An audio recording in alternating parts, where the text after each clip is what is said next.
નમસ્કાર મિત્રો, વિડીયોમાં તમારું સ્વાગત છે। જી હા મિત્રો, અત્યારે હાલના મોટા અને મહત્વના સમાચાર સામે આવી રહ્યા છે। તો મિત્રો, સમાચારમાં વાત કરીએ તો મધ્યપ્રદેશના ઇન્દોરના ભાગીરથપુરા વિસ્તારમાં દૂષિત પાણીના કારણે બીમાર પડતા દર્દીઓની સંખ્યામાં ચિંતાજનક વધારો થઈ રહ્યો છે। છેલ્લા અહેવાલ મુજબ ગુરુવારે ઝાડા ઉલટીના વધુ 338 નવા કેસ સામે આવ્યા છે। આ વિસ્તારમાં દૂષિત પાણીના કારણે અત્યાર સુધીમાં કુલ દર્દીઓનો આંકડો આશરે 2800 સુધી પહોંચી ગયો છે।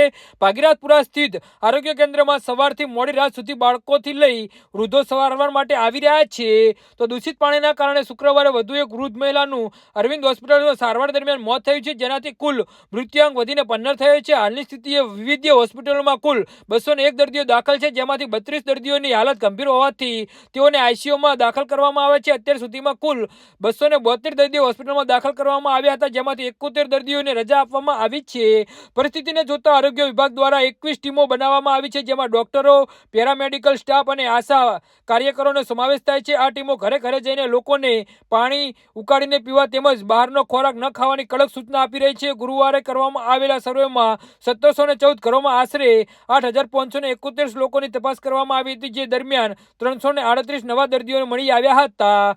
જી હા મિત્રો, તો આના વિશે તમારું શું કહેવું છે તો નીચે અમારી કમેન્ટ બોક્સમાં જરૂરથી જણાવજો। અમારી યુટ્યુબ ચેનલને સબસ્ક્રાઇબ કરવાની ભૂલતા નહીં। ધન્યવાદ।